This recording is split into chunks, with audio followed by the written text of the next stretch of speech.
बंदी छोड़ सतगुरु रामपाल जी परमेश्वर जी की जय हो।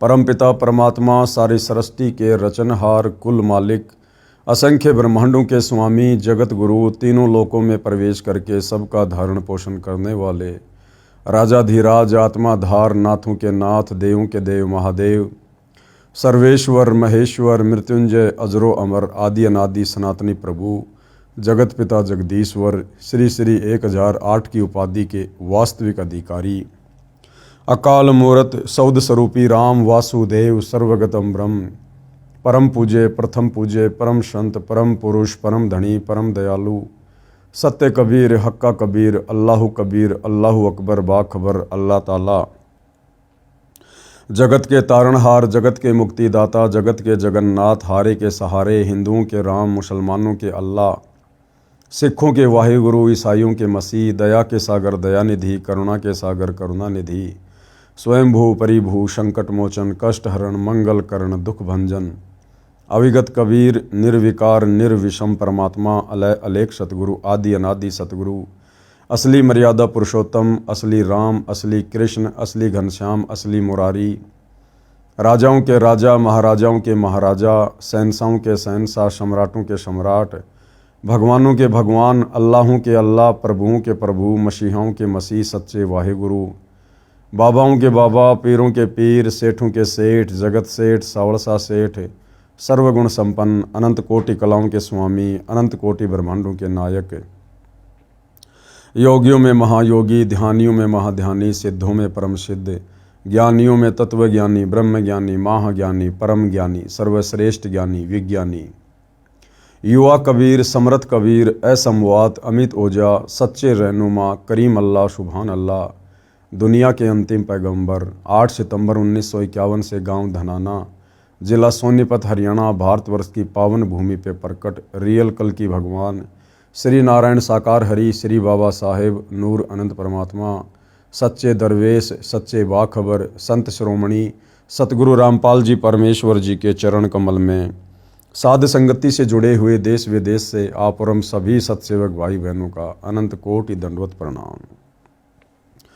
सत्साई भाई और बहनों, बहुत बड़ी दया, बहुत बड़ी मेहर पूज्य गुरुदेव भगवान की, परमेश्वर रामपाल जी की, जिनके शुभ आशीर्वाद से, विशेष आशीर्वाद से आप और हम सभी भाई बहन, विशेषकर हिंदू समाज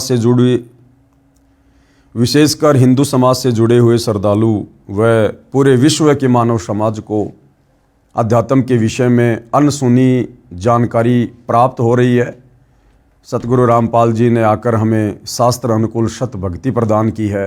अब हमारा मनुष्य जीवन धीरे धीरे सफलता की ओर आगे बढ़ रहा है।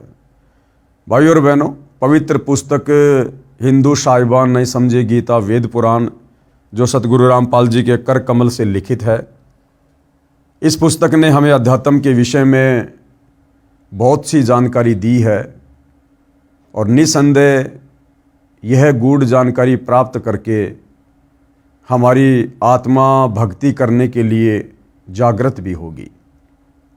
तो भाई और बहनों, सृष्टि रचना का टॉपिक चल रहा है कि सृष्टि की रचना कैसे हुई, ब्रह्मा विष्णु महेश की क्या स्थिति है, काल और दुर्गा की क्या स्थिति है, अन्य देवी देवताओं की भक्ति मार्ग में क्या स्थिति है, हम कौन हैं, कहाँ से आए हैं, क्यों जन्म रहे, क्यों मर रहे हैं, परमात्मा कौन है, कैसा है, कहाँ है, कैसे मिलेगा, कैसा दिखाई देता है, इन तमाम बातों की जानकारी हमें सृष्टि रचना को सुने और समझे बिना नहीं हो सकती है, क्योंकि सृष्टि रचना अध्यात्म का मूल है। हम किसी भी धर्मशास्त्र को जब तक सृष्टि रचना को नहीं समझेंगे, उन शास्त्रों को भी नहीं समझ सकते। तो भाई और बहनों, सृष्टि रचना पर हमारा ये दूसरा वीडियो है और इस पवित्र पुस्तक हिंदू साहिबान नहीं समझे गीता वेद पुराण पर 27वां वीडियो है। अभी तक हमने सृष्टि रचना में पढ़ा कि सबसे पहले परमात्मा अकेले थे, फिर उन्होंने 4 लोकों की रचना की, चारों लोकों में उन्होंने अपने 4 रूप धारण किए और वहाँ सिंहासन पर अलग अलग नामों से विराजमान हुए।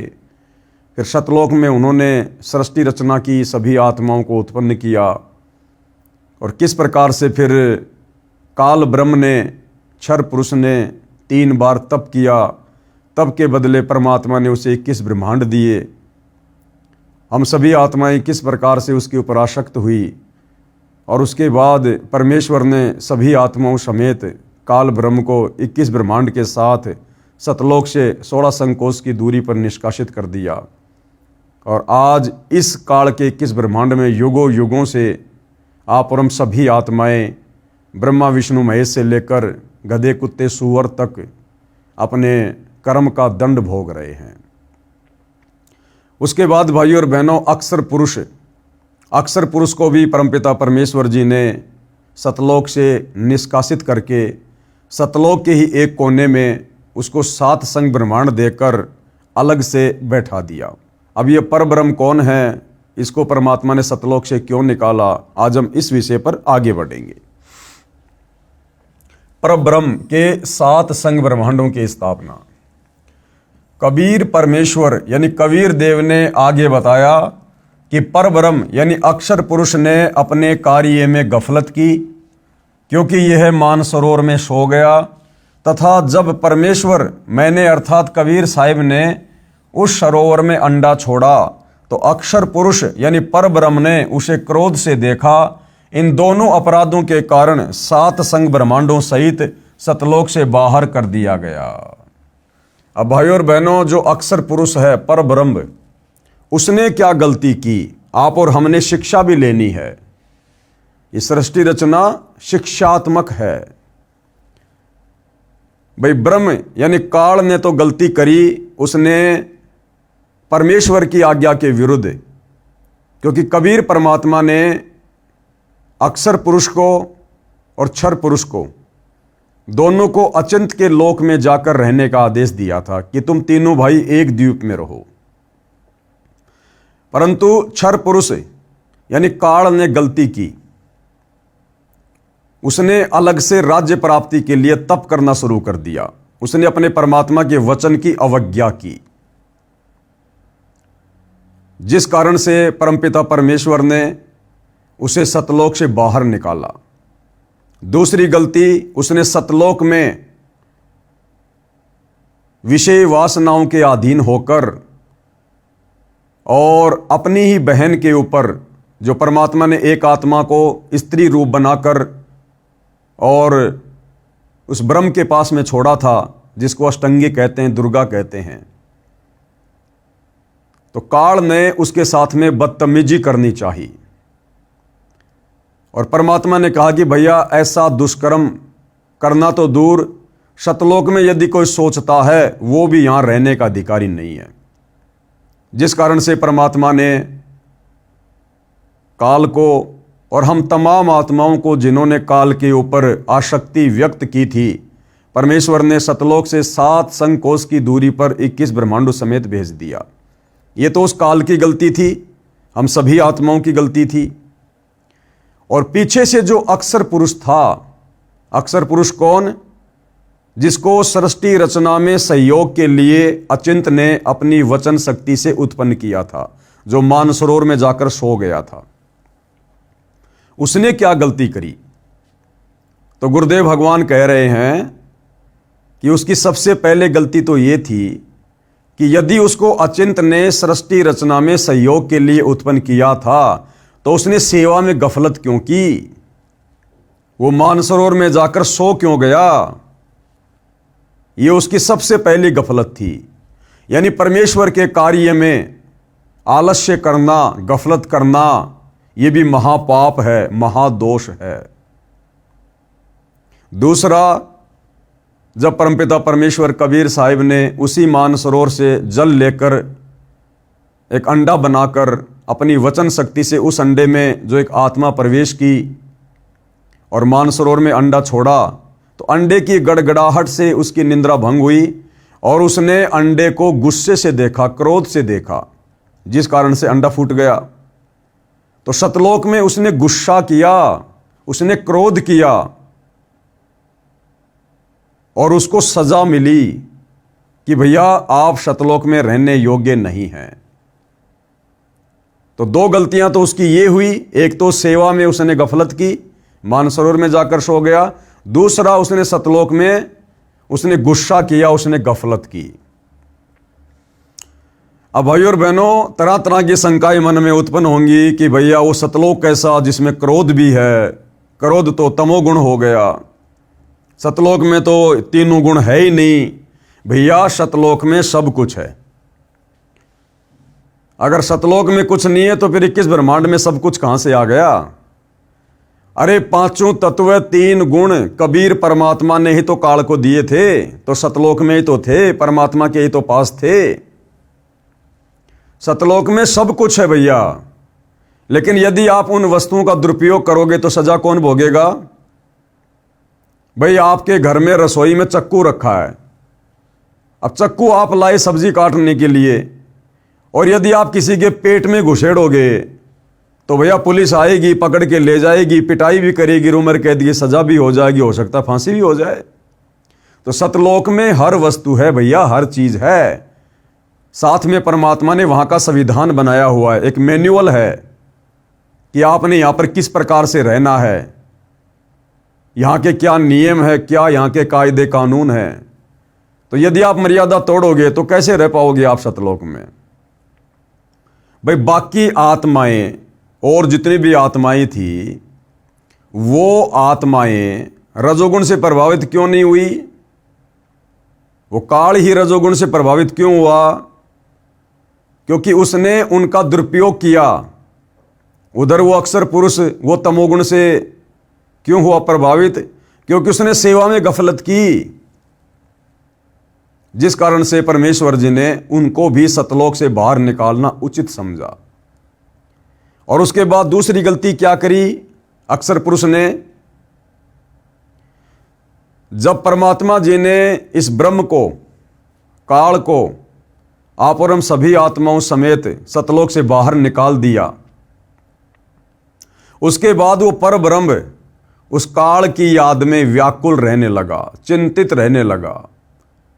क्या सोचकर कि भैया उसने तो तप करके 21 ब्रह्मांड प्राप्त कर लिए और वो तो वहां पर स्वतंत्र राज्य कर रहा, स्वतंत्र, उसको तो कोई रोक टोक नहीं है, वो तो मन मर्जी का आदमी हो गया।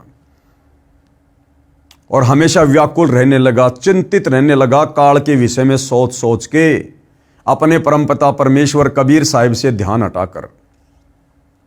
तो मालिक तो अंतर्यामी थे, जानी जान थे। और दूसरा, सतलोक में जितनी भी आत्माएं शेष थी जिन्होंने काल के साथ जाने की स्वीकृति नहीं दी थी, बाद में उन आत्माओं के मन में भी दोष आ गया।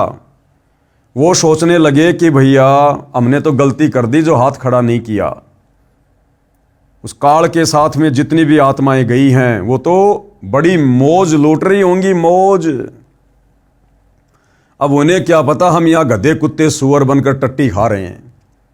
लेकिन उनके मन में दोष आ गया कि भैया उसने तो 21 ब्रह्मांड प्राप्त कर लिए थे और वो तो बढ़िया सुख ले रहा होगा, सभी आत्माएं वहां पर स्वतंत्र होकर मौज कर रही होंगी वहां पर। जिस कारण से बाकी आत्माएं भी उन अन्य आत्माओं की चिंता में व्याकुल रहने लगी, अपने परमेश्वर से ध्यान हटा लिया। और भाई और बहनों, ये शिक्षा है आप और हमारे लिए बहुत बड़ी। यदि हमने इस काल के 21 ब्रह्मांड से अपना पीछा छुड़वाना है, वापस सतलोक जाना है, हमने इन फॉर्मूलों को ध्यान रखना होगा। जो गलतियां हमने पहले सतलोक में की, हमने उन गलतियों से शिक्षा लेनी है। परमात्मा कहते हैं, जा आशा ता बाशा होई, मन कर्म वचन सुमरियो सोई। अक्सर पुरुष ने सतलोक में काल के विषय में सुमरण करना शुरू कर दिया, यानी काल के विषय में चिंतन करना, उसका सुमरण करना। तो परमात्मा ने उसको भी बाहर निकाला और बाकी आत्माएं अन्य आत्माओं के प्रति व्याकुल होकर चिंतित होने लगी, चिंता करने लगी, जो काल के 21 ब्रह्मांड में आ गई थी। तो सतलोक वाली आत्माएं काल के 21 ब्रह्मांड में आ चुकी आत्माओं के विषय में सोच सोच के चिंतित थी, उनका सुमरण कर रही थी। किसी के विषय में ज्यादा चिंतन करना, उसका सुमरण करना होता है। तो परमात्मा ने क्या करना था, उनको भी वहां से निकालना था। मालिक तो अंतर्यामी थे कि भैया ये अब हमारे किसी काम के नहीं है। तो ठीक इसी प्रकार भाई और बहनों, वर्तमान में यदि हमने पीछा छुड़वाना है तो हमने इस काल की जो नश्वर संपत्ति है, ये कार कोठी बंगले खेत खलिहान, हमने इन सब की चिंता छोड़नी पड़ेगी। कि भैया नश्वर हैं और तेरी नहीं है। जबरदस्ती मान के बैठे हैं अज्ञानता में। मरने के बाद शरीर भी साथ नहीं जाएगा, पक्का पता है। और यहां रहकर जिस चीज का ज्यादा चिंतन करेंगे, सुमरण करेंगे, बड़ा सेठ बनने की सोचेंगे, प्लाट पे प्लाट खरीदने की सोचेंगे, बच्चों को पढ़ा लिखा के बहुत बड़ा कोई बिजनेसमैन, डॉक्टर, इंजीनियर बनाने की सोचेंगे, तो यहीं रह जाएंगे। इसलिए अब हमने पीछा छुड़वाना है। पीछा, हमारी सोच, हमारा चिंतन, हमारा सुमरण केवल परमपिता परमेश्वर के प्रति और सतलोक के निमित्त होना चाहिए कि मैंने सतलोक जाना है और जो भक्ति परमात्मा ने दे दी, हमेशा उसी के चिंतन मनन में लगे रहना है। तब जाकर भाई और बहनों हमारी बात बनेगी। अन्य कारण, अक्सर पुरुष यानी परब्रह्म अपने साथी ब्रह्म क्षर पुरुष की विदाई में व्याकुल होकर परमपिता कबीर देव कबीर साहिब की याद भूलकर उसी को याद करने लगा, यानी ज्यादा काल ब्रह्म की चिंता करने लगा परब्रह्म। तथा सोचा कि क्षर पुरुष यानी ब्रह्म तो बहुत आनंद मना रहा होगा, वह स्वतंत्र राज्य करेगा और मैं पीछे रह गया। तो ये उसने गलती करी वहां पर ऐसा सोचकर। तथा अन्य कुछ आत्माएं जो परब्रह्म के साथ सात संग ब्रह्मांडों में जन्म मृत्यु का कर्मदंड भोग रही हैं, उन हंस आत्माओं की विदाई की याद में खो गई, जो ब्रह्म यानी काल के साथ 21 ब्रह्मांडों में फंसी है। तथा पूर्ण परमात्मा सुखदाई कबीर देव की याद बुला दी। भाई और बहनों, काल हमसे वही गलतियां करवाएगा जो गलतियां उसने हमसे सतलोक में करवाई, अपने ऊपर आसक्ति करवाकर। जब वो तप कर रहा था, हम सभी आत्माएं उसकी बकवाद के ऊपर आसक्त हो गई। अपने परमपिता परमेश्वर की तरफ ध्यान कम और उसकी बकवाद की तरफ ध्यान ज्यादा। वो आज भी यही बकवाद करवाएगा 21 ब्रह्मांड में, हमें यही फंसाए रखने के लिए। आप देख रहे हैं भाई और बहनों, वर्तमान में संगत में क्या हो रहा है। आज वर्तमान में संगत भक्ति कम और बकवाद ज्यादा कर रही है। करवा कौन रहा है? काल प्रेरणा से सतगुरु का परिवार, सतलोक आश्रम वाले कोऑर्डिनेटर भाई बंधु। आप जी देख रहे हैं जगह जगह ये सम्मान समारोह रखवा रहे हैं, बड़े बड़े टेंट लगाए जा रहे हैं, गांव वाले आ रहे हैं और गांव वाले नाच रहे हैं, कूद रहे हैं। वहां पर ढोलक पेटियों पर भजन गाए जा रहे हैं, शब्द गाए जा रहे हैं, संगत तालियां बजा रही है, खुश हो रही है संगत। दुनिया भर का पाखंड हो रहा है। कभी जाट आरक्षण में ले जाते हैं, कभी गुंडों की सीबीआई जांच में ले जाते हैं, कभी परशुराम की जयंती में संगत को ले जाते हैं, कभी किसी धरने पर, कभी किसी प्रदर्शन पर, कभी किसी मुख्यमंत्री की रैली में, कभी नरेंद्र मोदी की रैली में। तो ये काल भाई और बहनों धीरे धीरे धीरे धीरे परमात्मा का चिंतन सुमरण कम और फालतू के जो बकवाद हैं, जो भगत के काम की नहीं, उनमें भगत को ज्यादा लगा रहा है। ये धीरे धीरे हमारे अंदर मीठा जहर घोल रहा है, संगत को फिर से उन्हीं गलतियों की ओर ले जा रहा है। परमेश्वर कबीर देव के बार बार समझाने पर भी आस्था कम नहीं हुई। परब्रह्म अक्षर पुरुष ने सोचा कि मैं भी अलग स्थान प्राप्त करूं तो अच्छा रहे। मन में दोष आ गया कि मैं भी अलग से राज्य प्राप्त करूं। यह सोचकर राज्य प्राप्ति की इच्छा से, अब ध्यान देना भाई और बहनों, बड़े मतलब की चीज है, बड़े मतलब की चीज है। अक्षर पुरुष ने सोचा कि मैं भी अलग से स्थान प्राप्त करूं तो अच्छा रहे। यह सोचकर राज्य प्राप्ति की इच्छा से उसने क्या करना शुरू किया? सार नाम का जाप प्रारंभ किया। देखो, सृष्टि रचना मैंने नहीं लिखी है, ना मेरी औकात, हमारे पूज्य गुरुदेव सतगुरु रामपाल जी ने लिखी है। यह सतलोक की घटना है। अभी अक्षर पुरुष को सतलोक से निकाला नहीं है, बातचीत चल रही है आप और हमारी बातचीत के दौरान। बाकी तो उसको निकाल दिया जा चुका, हम सबको पता है। लेकिन जिस समय तक अक्षर पुरुष को सतलोक से निकाला नहीं था, उस समय अक्षर पुरुष क्या कर रहा था? यह सोचकर कि मैं भी अलग से राज्य प्राप्त करूंगा और काल की तरह मौज करूंगा, और क्या करने लगा? सार नाम का जाप प्रारंभ कर दिया। सार नाम का जाप।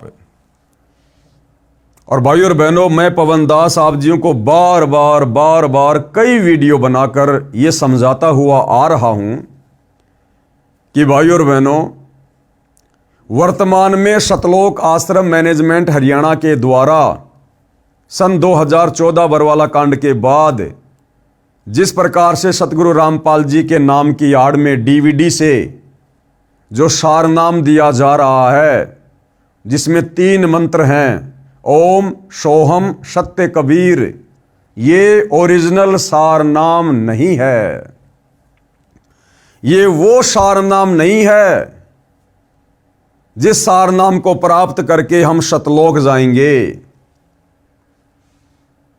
ओरिजिनल सारनाम सतगुरु रामपाल जी उसी हंस आत्मा को देंगे जो हंस आत्मा पूरी तरह से सतलोक के लिए तैयार हो जाएगी।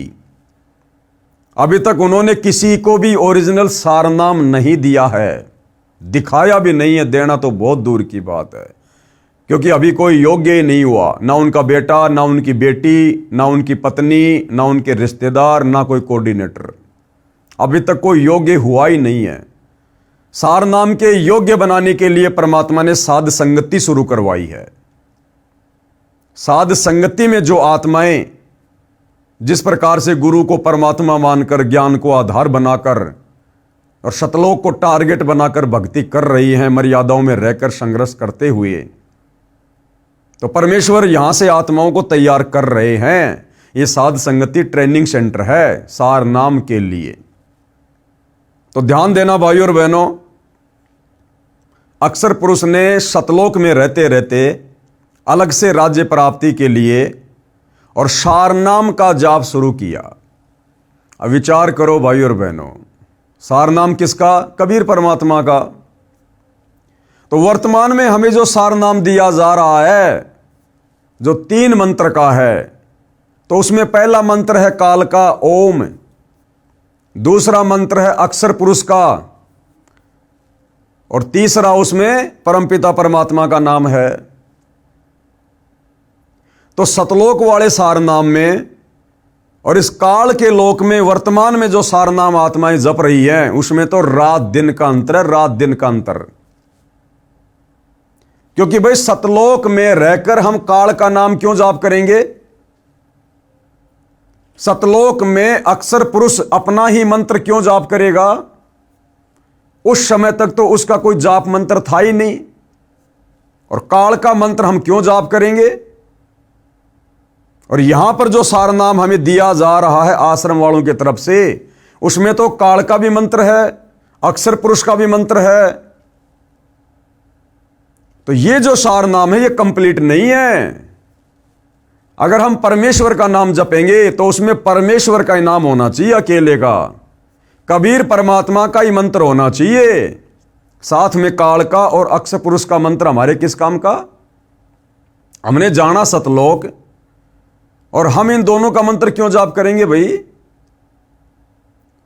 तो विचार करो, अक्षर पुरुष ने कौन से सारनाम का जाप करना प्रारंभ कर दिया? क्योंकि सतलोक में तो ओरिजिनल सारनाम है, सतलोक वाले सारनाम में तो काल का ओम मंत्र तो हो ही नहीं सकता, और ना इस अक्षर पुरुष का दूसरा मंत्र हो सकता जो कि तत् है। तो वो क्या जाप कर रहा था सारनाम में? वो सारनाम ओरिजिनल है। उस सारनाम के लिए साध संगति में ट्रेनिंग चल रही है, आत्माओं को योग्य बनाने के लिए। और जब तक वो ओरिजिनल सारनाम नहीं मिलेगा, हम कैसे पार हो जाएंगे? ये सोचकर राज्य प्राप्ति की इच्छा से सारनाम का जाप प्रारंभ कर दिया। इसी प्रकार अन्य आत्माओं ने जो परब्रह्म के साथ संग ब्रह्मांडों में फंसी हैं, सोचा कि वे जो ब्रह्म के साथ आत्माएं गई हैं, वे तो वहां मौज मस्ती मनाएंगे, और हम पीछे रह गए। उन तमाम आत्माओं के मन में भी दोष आ गया। परब्रह्म के मन में यह धारणा बनी कि क्षर पुरुष अलग होकर बहुत सुखी होगा। ये विचार कर अंतरात्मा से भिन्न स्थान प्राप्ति की ठान ली, मन में सोच लिया। परब्रह्म यानी अक्षर पुरुष ने हठ योग नहीं किया, उसने कोई तप नहीं किया, बस वैसे चिंतित रहने लगा और सारनाम का जाप करने लगा। परंतु केवल अलग राज्य प्राप्ति के लिए सहज ध्यान योग यानी विशेष कशक के साथ करता रहा। क्या? सारनाम का जाप। अलग स्थान प्राप्त करने के लिए पागलों की तरह विचरने लगा। खाना पीना भी त्याग दिया। अन्य कुछ आत्माएं जो पहले काल ब्रह्म के साथ गई आत्माओं के प्रेम में व्याकुल थी, वे अक्सर पुरुष के वैराग्य पर आसक्त होकर उसे चाहने लगी। बाकी आत्माओं ने भी वही गलती कर दी। वो अक्सर पुरुष के वैराग्य को देखकर कि ये तो बड़ा चिंतित रहने लगा, बड़ा व्याकुल रहता है, और हम भी उसके इस भाव पर आसक्त हो गए, यानी बाकी जो आत्माएं बची हुई थी। पूर्ण प्रभु के पूछने पर, यानी कबीर परमात्मा ने जब पूछा कि भाई क्या बात है, पूर्ण प्रभु के पूछने पर परब्रह्म ने अलग स्थान मांगा तथा कुछ हंस आत्माओं के लिए भी याचना की। तब कबीर देव ने कहा कि जो आत्मा आपके साथ स्वेच्छा से जाना चाहे उसे भेज देता हूं। पूर्ण प्रभु ने पूछा कि कौन हंस आत्मा परब्रह्म के साथ जाना चाहता है, सहमति व्यक्त करें। बहुत समय उपरांत एक हंस ने स्वीकृति दी।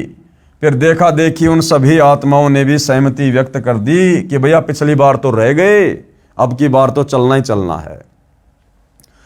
सर्वप्रथम स्वीकृति देने वाले हंस को स्त्री रूप बनाया, उसका नाम ईश्वरी माया यानी प्रकृति सुरती रखा, तथा अन्य आत्माओं को उस ईश्वरी माया में प्रवेश करके अचिंत द्वारा अक्षर पुरुष परब्रह्म के पास भेजा।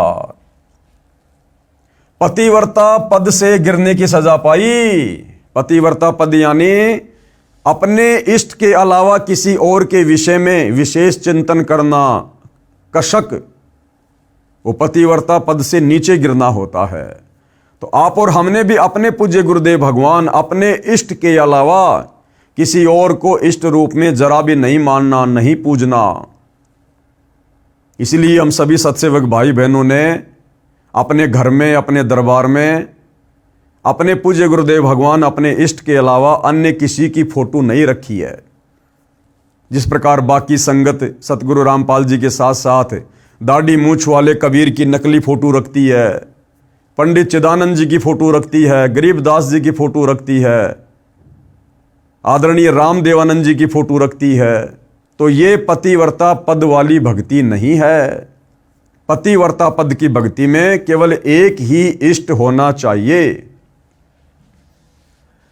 कई युगों तक दोनों सात संग ब्रह्मांडों में रहे, परंतु परब्रह्म ने दुर्व्यवहार नहीं किया।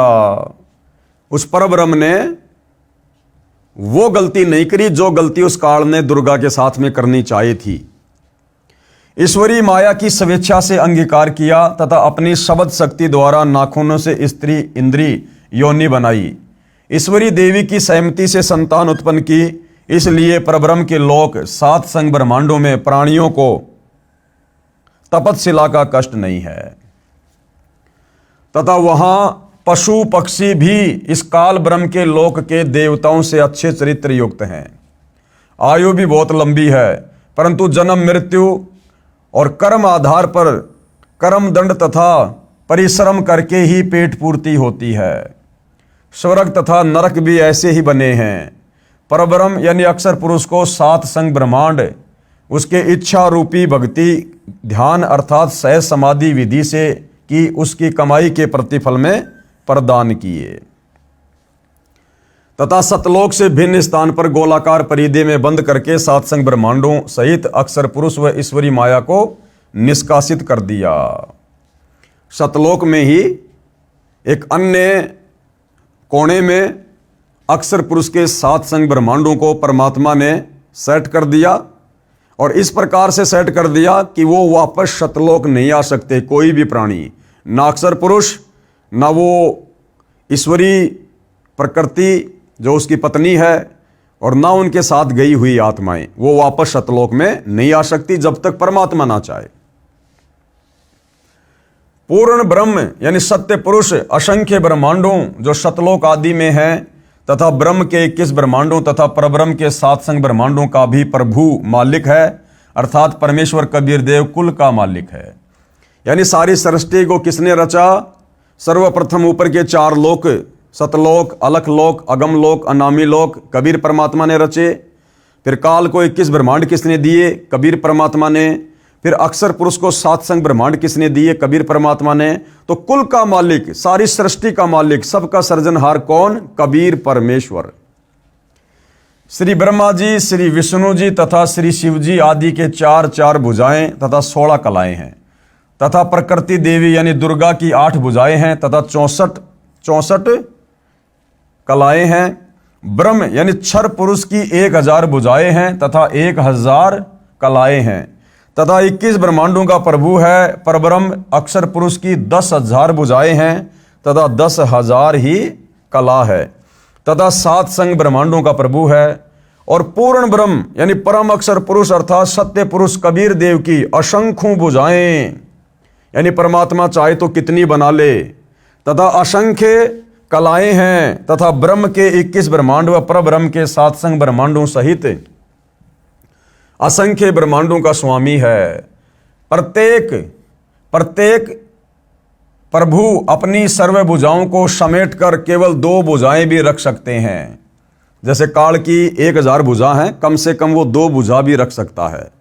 अक्षर पुरुष की 10,000 भुजा हैं, कम से कम वो 2 भुजा भी बना सकता है। ब्रह्मा विष्णु महेश की 4 भुजा हैं, ये चाहे तो 2 भी रख सकते हैं, परंतु इसे ज्यादा नहीं बना सकते। तथा जब चाहे सारी भुजाओं को भी प्रकट कर सकते हैं। पूर्ण परमात्मा परब्रह्म के प्रत्येक ब्रह्मांड में भी अलग स्थान बनाकर अन्य रूप में गुप्त रहता है। यूं समझो जैसे एक घूमने वाला कैमरा बाहर लगा देते हैं तथा अंदर टेलीविजन रख लेते हैं। टीवी पर बाहर का सारा दृश्य नजर आता है तथा दूसरा टीवी बाहर रखकर अंदर का कैमरा स्थायी करके रख दिया जाए। उसमें केवल अंदर बैठे प्रबंधक का चित्र दिखाई देता है, जिससे सर्व कर्मचारी सावधान रहते हैं। इसी प्रकार पूर्ण परमात्मा अपने सतलोक में बैठकर सभी को नियंत्रित किए हुए हैं तथा प्रत्येक ब्रह्मांड में भी सतगुरु कबीर देव विद्यमान रहते हैं। जैसे सूर्य दूर होते हुए भी अपना प्रभाव अन्य लोकों में बनाए हुए है।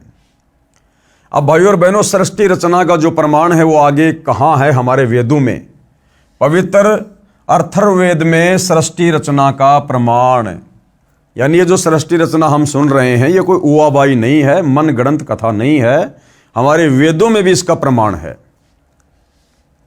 अथर्ववेद कांड नंबर 4 अनुवाक नंबर 1 मंत्र नंबर 1। ये संस्कृत में श्लोक आप जियों के सामने है। भावार्थ क्या किया है गुरुदेव ने? पवित्र वेदों को बोलने वाला ब्रह्म यानी काल कह रहा है कि सनातन परमेश्वर ने, कौन सनातन परमेश्वर? कबीर देव ने स्वयं अनामे यानी अनामी लोक से सतलोक में प्रकट होकर अपनी सूझबूझ से कपड़े की तरह रचना करके ऊपर के सतलोक आदि को सीमा रहित, स्वयं प्रकाशित, अजर अमर अर्थात अविनाशी ठहराए, तथा नीचे के परब्रह्म के 7 संग ब्रह्मांड तथा ब्रह्म के 21 ब्रह्मांड व इनमें छोटी से छोटी रचना भी उसी परमात्मा ने अस्थायी की है। उसके बाद अथर्ववेद में और कहां प्रमाण है? अथर्ववेद कांड नंबर 4 अनुवाक नंबर 1 मंत्र नंबर 2। मंत्र आप जियों के सामने है, पढ़ सकते हैं। हम सीधा इसके अनुवाद पे चलेंगे। भावार्थ क्या है इस श्लोक का? जगत पिता परमेश्वर ने अपनी शब्द शक्ति से राष्ट्रीय अर्थात सबसे पहली माया राजेश्वरी उत्पन्न की तथा उसी पराशक्ति के द्वारा एक दूसरे को आकर्षण शक्ति से रोकने वाले, कभी न समाप्त होने वाले गुण से उपरोक्त सर्व ब्रह्मांडों को स्थापित किया। फिर आगे कहां प्रमाण है? अथर्ववेद कांड नंबर 4 अनुवाक नंबर 1 मंत्र नंबर 3, जहां पर सृष्टि रचना का प्रमाण है। श्लोक आप जी के सामने है। भावार्थ क्या है? पूर्ण परमात्मा कबीर देव अपने द्वारा रची सृष्टि का ज्ञान तथा सर्व आत्माओं की उत्पत्ति का ज्ञान अपने निजी दास को स्वयं ही सही बताता है कि पूर्ण परमात्मा ने अपने मध्य अर्थात अपने शरीर से अपनी शब्द शक्ति के द्वारा ब्रह्म क्षर पुरुष काल की उत्पत्ति की तथा सर्व ब्रह्मांडों को ऊपर शतलोक, अलख लोक, अगम लोक, अनामी लोक आदि तथा नीचे परब्रह्म के 7 संग ब्रह्मांड तथा ब्रह्म के 21 ब्रह्मांडों को अपनी धारण करने वाली आकर्षक शक्ति से ठहराया हुआ है। जैसे पूर्ण परमात्मा कबीर परमेश्वर यानी कबीर देव ने अपने निजी सेवक अर्थात सखा श्री धर्मदास जी, आदरणीय गरीबदास जी आदि को अपने द्वारा रची सृष्टि का ज्ञान स्वयं ही बताया, उपरोक्त वेद मंत्र भी यही समर्थन कर रहा है। उसके बाद अथर्ववेद कांड नंबर 4 अनुवाक नंबर 1 मंत्र नंबर 4 श्लोक आप जियों के सामने है। भावार्थ क्या किया है गुरुदेव ने? भावार्थ, ऊपर के चारों लोक, सतलोक, अलखलोक, अगम लोक, अनामी लोक, यह तो अजर अमर स्थायी तथा अविनाशी रचे हैं। यानी ऊपर के 4 लोक कभी भी नष्ट नहीं होते, खंड नहीं होते, तथा नीचे के ब्रह्म तथा परब्रह्म के लोकों को अस्थायी रचना करके तथा अन्य छोटे छोटे लोक भी उसी परमेश्वर ने रचकर स्थिर किए। फिर अथर्ववेद कांड नंबर 4 अनुवाक नंबर 1 मंत्र नंबर 5 श्लोक आप जियों के सामने है। गुरुदेव भगवान ने क्या भावार्थ किया है? पूर्ण परमात्मा यानी कबीर देव ने ऊपर के चारों लोकों में से जो नीचे से सबसे पहला अर्थात सतलोक में आष्ट्रा अर्थात अष्टंगी प्रकृति देवी दुर्गा की उत्पत्ति की, यही राजाधिराज जगत गुरु पूर्ण परमेश्वर सत्य पुरुष है, जिससे सबका वियोग हुआ है। फिर सर्व प्राणी ज्योति निरंजन काल के वीर्य यानी बीज से दुर्गा के गर्भ द्वारा उत्पन्न होकर स्वर्ग लोक व पृथ्वी लोक पर निवास करते हैं। उसके बाद अथर्ववेद कांड नंबर 4 अनुवाक नंबर 1 मंत्र नंबर 6 संस्कृत में श्लोक आप जियों के सामने है।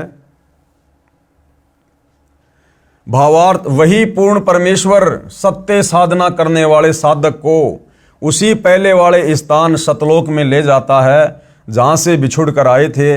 वहां उस वास्तविक सुखदायी प्रभु को प्राप्त करके खुशी से आत्मा विभोर होकर मस्ती से स्तुति करता है कि हे परमात्मा, असंख्य जन्मों के भूले भटकों को वास्तविक ठिकाना मिल गया है। इसी का प्रमाण पवित्र ऋग्वेद मंडल 10 सूक्त 90 मंत्र 16 में भी है। आदरणीय गरीबदास जी को इसी प्रकार पूर्ण परमात्मा कबीर देव यानी कबीर परमेश्वर स्वयं सत भक्ति प्रदान करके सतलोक लेकर गए थे तथा अपनी अमृतवाणी में आदरणीय गरीबदास जी महाराज ने आंखों देख कर कहा, गरीब अजब नगर में ले गए हमको सतगुरु आन, और जिलके बिंब अगाध गति सूते चादर तान। अथर्ववेद कांड नंबर 4 अनुवाक नंबर 1 मंत्र नंबर 7 संस्कृत में श्लोक आप जियों के सामने है। परमात्मा ने क्या भावार्थ किया है? इस मंत्र में यह भी स्पष्ट कर दिया है कि उस परमेश्वर का नाम कबीर देव अर्थात कबीर परमेश्वर है, जिसने सर्व रचना की। जो परमेश्वर अचल अर्थात वास्तव में अविनाशी, गीता अध्याय 15 श्लोक नंबर 16 और 17 में भी प्रमाण है। जगत गुरु आत्माधार जो पूर्ण मुक्त होकर सतलोक गए हैं, उनको सतलोक ले जाने वाला, सर्व ब्रह्मांडों का रचनहार, काल ब्रह्म की तरह धोखा न देने वाला, ज्यों का त्यों वह स्वयं कबीर देव अर्थात कबीर प्रभु है। यही परमेश्वर सर्व ब्रह्मांडों व प्राणियों को अपनी शब्द शक्ति से उत्पन्न करने के कारण जनिता यानी माता भी कहलाता है, तथा पितरम पिता तथा बंधु भाई भी वास्तव में यही है, तथा देव यानी परमेश्वर भी यही है। इसलिए इसी कबीर देव कबीर परमेश्वर की स्तुति किया करते हैं। त्वें माता च पिता तमेव, तमेव बंधु च सखा तमेव, तमेव विद्या च द्रविणम तमेव, तमेव सर्व मम देव देव। इसी परमेश्वर की महिमा का पवित्र ऋग्वेद मंडल नंबर 1 सूक्त नंबर 24 में विस्तृत विवरण है। ऋग्वेद मंडल नंबर 10 सूक्त नंबर 90 मंत्र नंबर 1 संस्कृत में श्लोक आप जियों के सामने है। हम सीधा इसके भावार्थ पर चलते हैं। इस मंत्र में विराट यानी काल ब्रह्म का वर्णन है। गीता अध्याय 10 व 11 में भी इसी काल ब्रह्म का ऐसा ही वर्णन है। अध्याय 11 मंत्र नंबर 46 में अर्जुन ने कहा कि हे सहस्त्राबाहु यानी हे 1000 भुजा वाले, आप अपने चतुर्भुज रूप में दर्शन दीजिए। यानी 1000 भुजा का स्वामी कौन है? ये काल,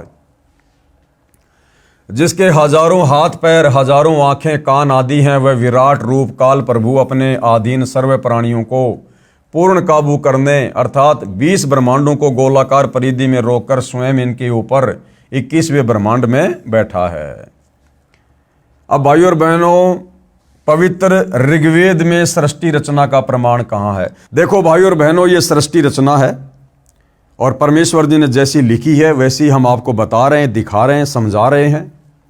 और जहाँ कोई ऐसी विशेष बात होगी समझाने के लायक और परमात्मा प्रेरणा करेंगे तो ही दास आपको समझाएगा, अन्यथा ये सृष्टि रचना है, इसको बार बार पढ़ना पड़ेगा।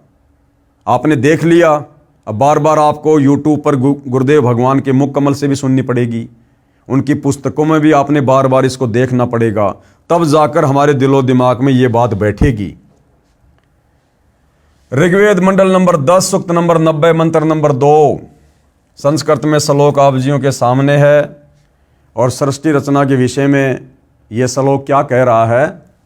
इस मंत्र में परब्रह्म यानी अक्षर पुरुष का विवरण है, जो कुछ भगवान वाले लक्षणों से युक्त है, परंतु इसकी भक्ति से भी पूर्ण मोक्ष नहीं है, इसलिए इसे संदेह युक्त मुक्तिदाता कहा है। इसे कुछ प्रभु के गुणों युक्त इसलिए कहा है कि ये काल की तरह तपतशिला पर भूनकर नहीं खाता, परंतु इस परब्रह्म के लोक में भी प्राणियों को परिश्रम करके कर्म आधार पर ही फल प्राप्त होता है तथा अन्न से ही सर्व प्राणियों के शरीर विकसित होते हैं। जन्म तथा मृत्यु का समय भले ही काल यानी क्षर पुरुष से अधिक है, परंतु फिर भी उत्पत्ति प्रलय तथा 84 लाख योनियों में यातना बनी रहती है। ये परमेश्वर जी ने उस पेड़ का एक चित्र बनाकर हमें समझाया है कि सबसे ऊपर कबीर परमात्मा है जो गुप्त रहता है, जो कि भक्ति रूपी पेड़ की जड़ है, जहां से सारे ब्रह्मांडों को नीचे पोषण मिल रहा है। तो ये कबीर परमेश्वर जी हैं, ये इनका शतलोक समझ लीजिए, जहां बैठकर परमात्मा सबका धारण पोषण करते हैं। और इस पेड़ से बाहर जो ये तना है, ये है सात संग ब्रह्मांड का स्वामी अक्षर पुरुष। और उसके जस्ट नीचे जो ये टहनी है, जो ये डाली है, डार है, ये है 21 ब्रह्मांड का स्वामी काल। और फिर जो 3 टहनियां हैं, ये इस काल के 3 पुत्र हैं, रजगुण ब्रह्मा, सतगुण विष्णु, तमोगुण शिव जी। और इनके माध्यम से फिर परमात्मा ये पात रूप संसार, जितने भी पेड़ के पत्ते हैं, ये आप और हम सभी जीव आत्माएं हैं, जो ब्रह्मा विष्णु महेश के माध्यम से काल हमारे ऊपर कंट्रोल करता है। तो एक पेड़ के चित्र के माध्यम से परमेश्वर ने हमें सृष्टि रचना के विषय में समझाया है। भावार्थ क्या है? इस ऊपर के मंत्र 2 में वर्णित अक्षर पुरुष परब्रह्म की तो इतनी ही महिमा है, तथा वह पूर्ण पुरुष कबीर देव तो इससे भी बड़ा है, अर्थात सर्वशक्तिमान है तथा सर्व ब्रह्मांड उसी के अंश मात्र पर ठहरे हैं। इस मंत्र में 3 लोकों का वर्णन इसलिए है क्योंकि चौथा अनामे लोक अन्य रचना से पहले का है। यही 3 प्रभु क्षर पुरुष, अक्षर पुरुष तथा इन दोनों से अन्य परम अक्षर पुरुष का विवरण श्रीमद् भगवद गीता अध्याय 15 श्लोक नंबर 16 और 17 में है। अब इसी का प्रमाण आदरणीय गरीबदास साहिब जी कहते हैं कि गरीब जाके अर्ध रूम पर शकल पसारा, ऐसा पूर्ण ब्रह्म हमारा। अर्ध रूम यानी जिस परमात्मा कबीर जी के आधे बाल के ऊपर पूरी सृष्टि ठहरी हुई है, वो परमात्मा इतना सक्षम है। गरीब अनंत कोटि ब्रह्मांड का एक रति नहीं भार, सतगुरु पुरुष कबीर है कुल के सृजन हार। यानी परमात्मा ने सारी सृष्टि को रच दिया, असंख्य ब्रह्मांडों को रच दिया, लेकिन परमात्मा जी के लिए उन ब्रह्मांडों का संचालन करना, उनको चलाना, रति भर भी भार उनके ऊपर नहीं है। उनकी वचन शक्ति से सब कुछ चलायमान है। इसी का प्रमाण आदरणीय दादू साहिब जी कह रहे हैं कि जिन मोको निज नाम दिया सोई सतगुरु हमार, और दादू दूसरा कोई नहीं कबीर सृजन हार।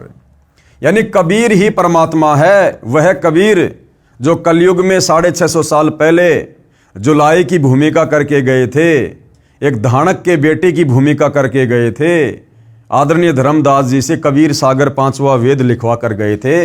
वही कबीर परमात्मा, कबीर जुलाहा सारी सृष्टि का मालिक है। इसी का प्रमाण आदरणीय नानक साहिब जी देते हैं कि एक अर्ज गुप्तम पेश तोदर कौन करतार, हक्का कबीर करीम तू बे है परवरदिगार। श्री गुरु ग्रंथ साहिब पेज नंबर 721 महिला 1 राग तिलंग। कौन करतार का अर्थ होता है सर्व का रचनहार, अर्थात शब्द शक्ति से रचना करने वाला शब्द स्वरूपी प्रभु। हक्का कबीर का अर्थ है सत कबीर, और करीम का अर्थ है दयालु, परवरदिगार का अर्थ है परमात्मा। ऋग्वेद मंडल 10 सूक्त 90 मंत्र 4, ये श्लोक आप जियों के सामने है। क्या भावार्थ किया गुरुदेव ने? यही सर्व सृष्टि रचनहार प्रभु अपनी रचना के ऊपर के हिस्से में तीनों स्थानों सतलोक, अलखलोक, अगमलोक में तीन रूप में स्वयं प्रकट होता है तथा स्वयं ही विराजमान है। यहाँ अनामी लोक का वर्णन इसलिए नहीं किया क्योंकि अनामी लोक में कोई रचना नहीं है। क्या कह रहे हैं परमात्मा? अनामी लोक में कोई रचना नहीं है तथा अकय अनामे लोक शेष रचना से पूर्व का है। फिर कहा है कि उसी परमात्मा के सतलोक से बिछुड़कर नीचे के ब्रह्म व परब्रह्म के लोक उत्पन्न होते हैं और वह पूर्ण परमात्मा खाने वाले ब्रह्म अर्थात काल से, क्योंकि ब्रह्म काल विराट श्रापवश 1,00,000 मानव शरीरधारी प्राणियों को खाता है तथा न खाने वाले यानी ये परब्रह्म अक्षर पुरुष परब्रह्म प्राणियों को खाता नहीं है, परंतु जन्म मृत्यु कर्मदंड ज्यों का त्यों बना रहता है, भी ऊपर सर्वत्र व्याप्त है। अर्थात इस पूर्ण परमात्मा की प्रभुता सभी के ऊपर है। कबीर परमेश्वर ही कुल का मालिक है जिसने अपनी शक्ति को सर्व के ऊपर फैलाया है। जैसे सूर्य अपने प्रकाश को सभी के ऊपर फैलाकर प्रभावित करता है, ऐसे पूर्ण परमात्मा ने अपनी शक्ति रूपी रेंज क्षमता को सर्व ब्रह्मांडों को नियंत्रित रखने के लिए छोड़ा हुआ है। जैसे मोबाइल फोन का टावर एक देशीय होते हुए अपनी शक्ति अर्थात मोबाइल फोन की रेंज क्षमता चारों ओर फैलाए रहता है, इसी प्रकार पूर्ण प्रभु ने अपनी निराकार शक्ति सर्वव्यापक की है जिससे पूर्ण परमात्मा सर्व ब्रह्मांडों को एक स्थान पर बैठकर नियंत्रित रखता है। इसी का प्रमाण आदरणीय गरीबदास जी महाराज दे रहे हैं अमृतवाणी राग कल्याण में। तीन चरण चिंतामणि साहिब शेष बदन पर छाए और माता पिता कुल न बंधु ना कीने जननी जाए। मंडल नंबर 10 सूक्त 90 मंत्र 5। ये ऋग्वेद का है, श्लोक आप जियों के सामने है। सीधा इसके भावार्थ पर चलते हैं। उपरोक्त मंत्र 4 में वर्णित तीनों लोकों अगमलोक, अलखलोक तथा सतलोक की रचना के पश्चात पूर्ण परमात्मा ने ज्योति निरंजन यानी ब्रह्म की उत्पत्ति की, अर्थात उसी सर्वशक्तिमान परमात्मा पूर्ण ब्रह्म कबीर देव कबीर प्रभु से ही विराट अर्थात ब्रह्म काल की उत्पत्ति हुई। यही प्रमाण गीता अध्याय 3 श्लोक 15 में है कि अक्षर पुरुष अर्थात अविनाशी प्रभु से ब्रह्म उत्पन्न हुआ। यही प्रमाण अथर्ववेद कांड 4 अनुवाक 1 सूक्त 3 में है कि पूर्ण ब्रह्म से ब्रह्म की उत्पत्ति हुई। पूर्ण ब्रह्म यानी कबीर जी और ब्रह्म यानी काल। उसी पूर्ण ब्रह्म ने भूमि आदि छोटे बड़े सर्वलोकों की रचना की। वह पूर्ण ब्रह्म इस विराट भगवान अर्थात ब्रह्म से भी बड़ा है, अर्थात इसका भी मालिक है। ऋग्वेद मंडल 10 सूक्त 90 मंत्र 15 श्लोक आप जियों के सामने है। भावार्थ क्या किया गुरुदेव ने? 7 संग ब्रह्मांड परब्रह्म के तथा 21 ब्रह्मांड ब्रह्म के हैं, जिनमें गोलाकार सीमा में बंद पाप कर्मों की आग में जल रहे प्राणियों को वास्तविक पूजा विधि बताकर सही उपासना करवाता है, जिस कारण से बलि दिए जाने वाले पशु की तरह जन्म मृत्यु के काल ब्रह्म के खाने के लिए तपस्या के कष्ट से पीड़ित भगत आत्माओं को काल के कर्म बंधन के फैलाए जाल को तोड़कर बंधन रहित करता है, अर्थात बंधन छुड़वाने वाला बंदी छोड़ है। इसी का प्रमाण पवित्र यजुर्वेद अध्याय 5 मंत्र 32 में है।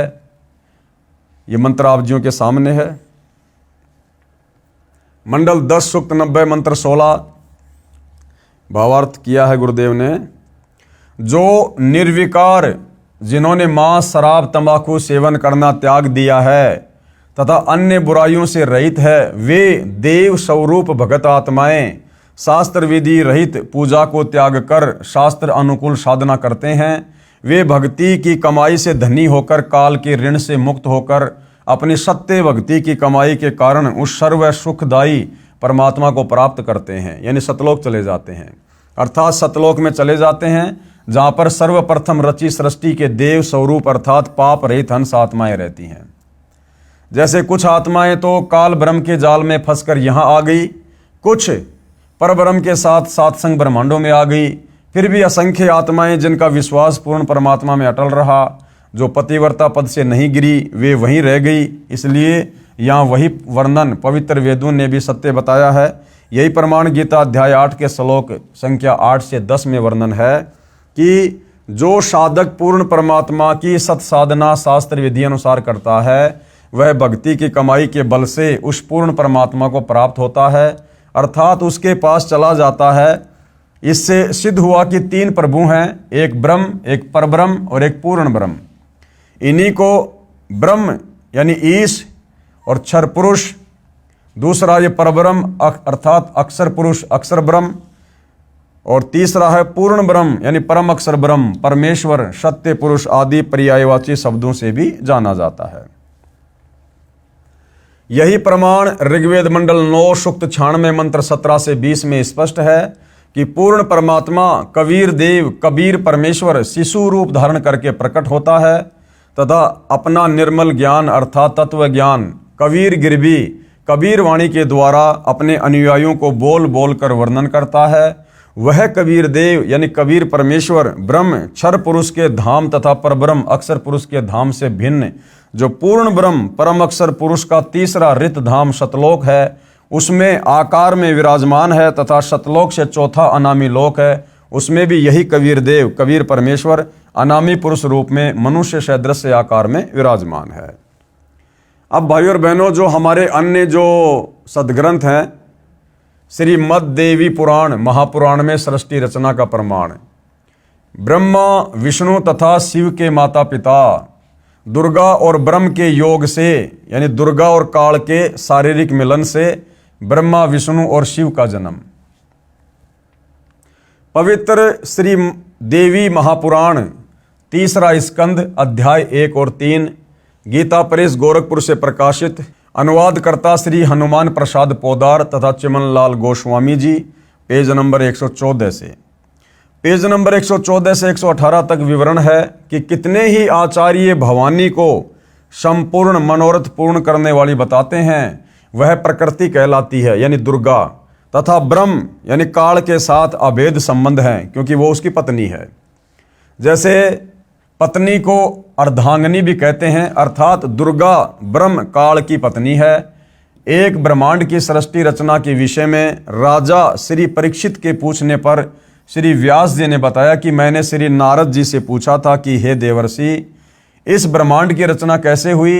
मेरे इस प्रश्न के उत्तर में श्री नारद जी ने कहा कि मैंने अपने पिता श्री ब्रह्मा जी से पूछा था कि हे पिता श्री, इस ब्रह्मांड की रचना आपने की या श्री विष्णु जी इसके रचयिता है या शिव जी ने रचा है, सच सच बताने की कृपया करें।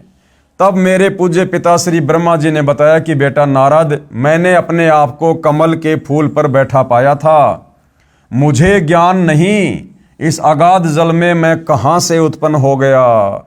यानी हम जिस ब्रह्मा जी को सृष्टि का रचयिता मान रहे थे अज्ञानता में, जब ब्रह्मा जी के बेटे नारद ने यही सवाल किया सृष्टि रचना के विषय में, तो नारद जी कहते हैं कि बेटा मुझे नहीं पता, मैंने जब होश संभाला, मेरी जब आंखें खुली, मैं होश में आया तो मैं तो समुद्र के ऊपर पानी के ऊपर कमल के फूल पर बैठा हुआ था। मुझे नहीं पता ये किसने ये जल बनाया, किसने कमल का फूल बनाया, किसने मुझे बनाया। मुझे ज्ञान नहीं इस अगाध जल में मैं कहाँ से उत्पन्न हो गया। तो ब्रह्मा जी को तो खुद की उत्पत्ति का नहीं पता। 1000 वर्ष तक मैं इस पृथ्वी का अन्वेषण करता रहा यानी घूमता रहा, कहीं जल का और छोर नहीं पाया। फिर आकाशवाणी हुई कि तप करो, काल ने आकाशवाणी कर दी तप करो। फिर 1000 वर्ष तक तप किया। फिर सृष्टि रचने की आकाशवाणी हुई। इतने में मधु और कैटब नाम के 2 राक्षस आए। उनके भय से मैं कमल का डंठल पकड़कर नीचे उतरा। अब ब्रह्मा जी से पहले तो काल ने मधु और कैटब रच दिए राक्षस। वहां भगवान विष्णु जी से सैया पर अचेत पड़े थे। उनमें से एक स्त्री भूत की तरह प्रवेश दुर्गा निकली। वह आकाश में आभूषण पहने दिखाई देने लगी। तब भगवान विष्णु होश में आए। अब मैं तथा विष्णु जी 2 थे। इतने में भगवान शंकर भी आ गए। दुर्गा ने तीनों को इकट्ठा कर दिया। देवी ने हमें विमान में बैठाया तथा ब्रह्मलोक में ले गई। वहां एक ब्रह्मा, एक विष्णु तथा एक शिव और देखा। फिर एक देवी देखी। उसे देखकर विष्णु जी ने विवेक पूर्वक निम्न वर्णन किया। ब्रह्म काल ने भगवान विष्णु को चेतना प्रदान कर दी। उसको अपने बाल्यकाल की याद आई, तब बचपन की कहानी सुनाई। अब विष्णु जी क्या बोले, पेज नंबर 119 120 पर भगवान विष्णु जी ने श्री ब्रह्मा जी तथा श्री शिव जी से कहा कि ये हम तीनों की माता है, यही जगत जननी प्रकृति देवी है। मैंने इस देवी को तब देखा था जब मैं छोटा सा बालक था, ये मुझे पालने में झुला रही थी। तीसरा स्कंद पेज नंबर 123 पर श्री विष्णु जी ने श्री दुर्गा जी की स्तुति करते हुए कहा, तुम शुद्ध स्वरूपा हो, ये सारा संसार तुम्ही से उद्भासित हो रहा है। मैं यानी विष्णु, ब्रह्मा और शंकर हम सभी तुम्हारी कृपा से विद्यमान हैं। हमारा आविर्भाव यानी जन्म और तिरोभाव यानी मृत्यु हुआ करता है, अर्थात हम तीनों देवता नाशवान हैं, केवल तुम ही नित्य हो, अविनाशी हो, जगत जननी हो, प्रकृति देवी हो। उसके बाद भगवान शंकर बोले, देवी यदि महाभाग विष्णु तुम्ही से प्रकट यानी उत्पन्न हुए हैं तो उनके बाद उत्पन्न होने वाले ब्रह्मा भी तुम्हारे बालक हुए, फिर मैं तमोगुणी लीला करने वाला शंकर क्या तुम्हारे संतान नहीं हुआ? अर्थात मुझे भी उत्पन्न करने वाली तुम ही हो, अर्थात ब्रह्मा विष्णु महेश की माता कौन? दुर्गा। अब गुरुदेव क्या कह रहे हैं? भाई विचार करें, उपरोक्त विवरण से सिद्ध हुआ कि श्री ब्रह्मा जी, श्री विष्णु जी, श्री शिव जी नाशवान हैं, मृत्युंजय अजर अमर व सर्वेश्वर नहीं है, तथा दुर्गा जो ये प्रकृति है ये इनकी माँ है, ये तीनों इसी के पुत्र हैं, तथा ब्रह्म यानी काल सदाशिव इनका पिता है। तीसरा स्कंद पेज नंबर 125 पर ब्रह्मा जी के पूछने पर कि हे माता, वेदों में जो ब्रह्म कहा है वह आप ही हैं या कोई अन्य प्रभु है? इसके उत्तर में यहाँ तो दुर्गा कह रही है कि मैं तथा ब्रह्म एक ही हैं। फिर इसी स्कंद अध्याय 6 के पेज नंबर 129 पर कहा है कि अब मेरा कार्य सिद्ध करने के लिए विमान पर बैठकर तुम लोग शीघ्र पधारो जाओ। कोई कठिन कार्य उपस्थित होने पर जब तुम मुझे याद करोगे तब मैं सामने आ जाऊंगी। देवताओं, मेरा, दुर्गा का तथा ब्रह्म का ध्यान तुम्हें सदा करते रहना चाहिए। हम दोनों का सुमरण करते रहोगे तो तुम्हारे कार्य सिद्ध होने में तनिक भी संदेह नहीं है। उपरोक्त व्याख्या से स्वयं सिद्ध है कि दुर्गा तथा ब्रह्म काल ही तीनों देवताओं के माता पिता तथा ब्रह्मा विष्णु व शिव जी नाशवान है, वह पूर्ण शक्ति युक्त नहीं है। तीनों देवताओं श्री ब्रह्मा जी, श्री विष्णु जी, श्री शिव जी की शादी दुर्गा यानी प्रकृति देवी ने की। पेज नंबर 128 से 129 पर तीसरे स्कंद में गीता अध्याय 7 श्लोक नंबर 12। ये श्लोक आप जियों के सामने है। पवित्र शिव महापुराण में सृष्टि रचना का प्रमाण, शिव महापुराण में भी सृष्टि रचना का प्रमाण है। काल ब्रह्म व दुर्गा से विष्णु, ब्रह्मा व शिव की उत्पत्ति, इसी का प्रमाण पवित्र श्री शिव पुराण गीता प्रेस गोरखपुर से प्रकाशित अनुवादकर्ता श्री हनुमान प्रसाद पोदार, इसके अध्याय 6 रुद्र संहिता प्रश्न नंबर 100 पर कहा है कि जो मूर्ति रहित परब्रह्म है उसी की मूर्ति भगवान सदाशिव है। इनके शरीर से एक शक्ति निकली, वह शक्ति अंबिका, प्रकृति, दुर्गा, त्रिदेव जननी, श्री ब्रह्मा जी, श्री विष्णु जी तथा श्री शिव जी को उत्पन्न करने वाली माता कहलाई, जिसकी 8 भुजाएं हैं। वे जो सदाशिव हैं उन्हें शिव, शंभु और महेश्वर भी कहते हैं। प्रश्न नंबर 101 पर वे अपने सारे अंगों में भस्म रमाए रहते हैं। उन काल रूपी ब्रह्म ने एक शिवलोक नामक क्षेत्र का निर्माण किया, फिर दोनों ने पति पत्नी का व्यवहार किया, जिससे एक पुत्र उत्पन्न हुआ, उसका नाम विष्णु रखा। शिव पुराण पेज नंबर 102 पर। फिर रुद्र संहिता अध्याय नंबर 7 पेज नंबर 103 पर ब्रह्मा जी ने कहा कि मेरी उत्पत्ति भी भगवान सदाशिव यानी ब्रह्म, काल तथा प्रकृति दुर्गा के संयोग से अर्थात पति पत्नी के व्यवहार से हुई है। फिर मुझे बेहोश कर दिया। फिर रुद्र संहिता अध्याय नंबर 9 पेज नंबर 110 पर कहा है कि इस प्रकार ब्रह्मा, विष्णु तथा रुद्र इन 3 देवताओं में गुण है, परंतु शिव यानी काल ब्रह्म गुणातीत माने जाते हैं। यहाँ पर 4 सिद्ध हुए, अर्थात सदाशिव, काल ब्रह्म व प्रकृति दुर्गा से ही ब्रह्मा, विष्णु तथा शिव उत्पन्न हुए हैं। तीनों भगवानों श्री ब्रह्मा जी, श्री विष्णु जी तथा श्री शिव जी की माता जी दुर्गा जी तथा पिताजी श्री ज्योति निरंजन ब्रह्म है। यही तीनों प्रभु रजगुण ब्रह्मा जी, सतगुण विष्णु जी तथा तमगुण शिव जी हैं। अब श्री पवित्र मद भगवत गीता जी में सृष्टि रचना का प्रमाण, इसी का प्रमाण पवित्र गीता जी अध्याय 14 श्लोक 3 से 5 तक है। ब्रह्म यानी काल कह रहा है कि प्रकृति यानी दुर्गा तो मेरी पत्नी है और मैं ब्रह्म यानी काल इसका पति हूं। हम दोनों के सहयोग से सर्व प्राणियों सहित तीनों गुणों रजगुण ब्रह्मा जी, सतगुण विष्णु जी, तमगुण शिव जी की उत्पत्ति हुई है। मैं ब्रह्म यानी काल सर्व प्राणियों का पिता हूं तथा प्रकृति यानी दुर्गा इनकी माता है। मैं इसके पेट में बीज स्थापना करता हूं जिससे सर्व प्राणियों की उत्पत्ति होती है। प्रकृति यानी दुर्गा से उत्पन्न तीनों गुण रजगुण ब्रह्मा, सतगुण विष्णु तथा तमगुण शिव जीव को कर्म आधार से शरीर में बांधते हैं। यही प्रमाण अध्याय 15 श्लोक 1 से 4 तथा 16 और 17 में भी है। गीता अध्याय नंबर 15 श्लोक 1 उद्धर्व मूलम अधय शाखम अश्वत्थम प्राहु अव्ययम छंदासी यस्य प्रणानी ये तम वेद स वेदविद। क्या भावार्थ किया गुरुदेव ने। फिर गीता अध्याय 15 श्लोक नंबर 2 है। गीता अध्याय 15 श्लोक नंबर 3 श्लोक आप जियों के सामने है। सृष्टि रचना के विषय में ब्रह्मा विष्णु महेश के माता पिता काल और दुर्गा हैं इनके विषय में। गीता अध्याय 15 श्लोक नंबर 4। फिर गीता अध्याय नंबर 15 श्लोक नंबर 16 द्वमो इमो पुरुषों लोके यानी इस संसार में दो भगवान प्रसिद्ध हैं, क्षर और अक्षर। क्षर च अक्षर। क्षर सर्वाणी भूतानी कूटस्थ अक्षर उच्चरते और इनके लोकों में रहने वाले जितने भी जीव हैं वो भी नाशवान हैं। गीता अध्याय नंबर 15 श्लोक नंबर 17 उत्तम पुरुष तु अन्य परमात्मा इति उदाहरत ये लोग तररम अवश्य विवर्ति अवैश्वरे। भावार्थ गीता ज्ञान दाता प्रभु ने केवल इतना ही बताया है कि यह संसार उल्टे लटके वृक्ष तुल्य जानो। ऊपर जड़ें मूल तो पूर्ण परमात्मा है और नीचे टहनियां आदि अन्य हिस्से जानो। इस संसार रूपी वृक्ष के प्रत्येक भाग का भिन्न भिन्न विवरण जो संत जानता है वह तत्वदर्शी संत है, जिसके विषय में गीता अध्याय 4 श्लोक नंबर 34 में कहा है। गीता अध्याय 15 श्लोक नंबर 2 और 3 में केवल इतना ही बताया है कि 3 गुण रूपी शाखा है। यहाँ विचार काल में अर्थात गीता में आपको मैं गीता का ज्ञानदाता पूर्ण जानकारी नहीं दे सकता, क्योंकि मुझे इस संसार की रचना के आदि व अंत का ज्ञान नहीं है। क्योंकि भाई और बहनों जो अक्षर पुरुष है, अक्षर पुरुष को उस समय निकाला गया था जब पहले परमात्मा ने काल को सतलोक से निकाल दिया था।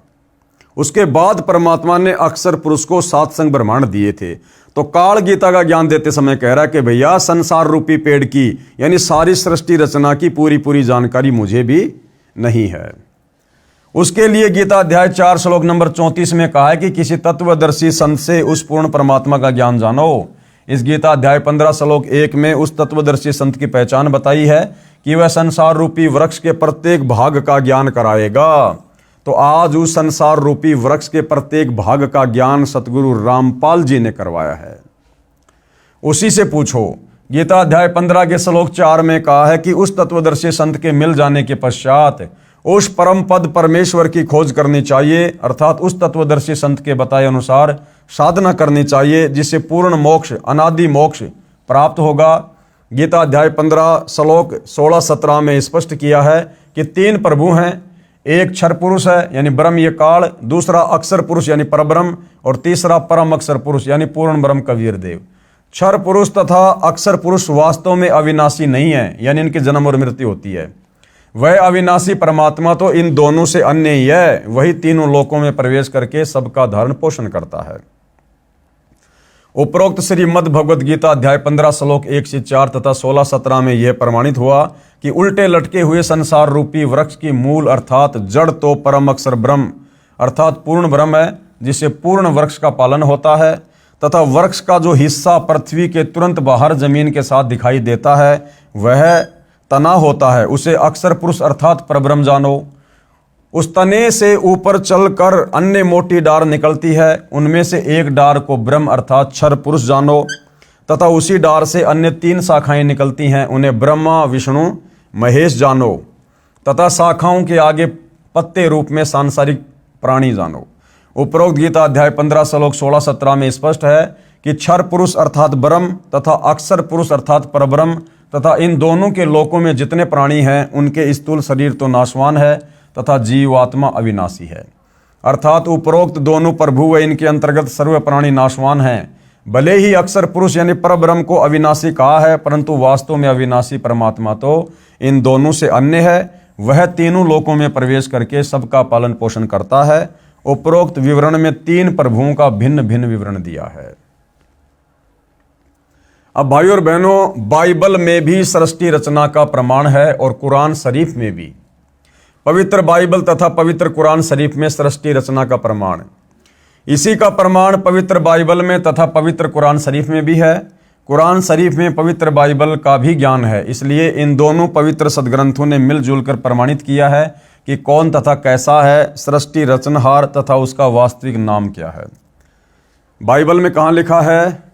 पवित्र बाइबल उत्पत्ति ग्रंथ नंबर 2 उसके अध्याय 1:20 और 2:5 पर, 6वां दिन प्राणी और मनुष्य अन्य प्राणियों की रचना करके फिर परमेश्वर ने कहा हम मनुष्यों को अपने स्वरूप के अनुसार अपनी समानता में बनाएं। क्या कहा परमात्मा ने?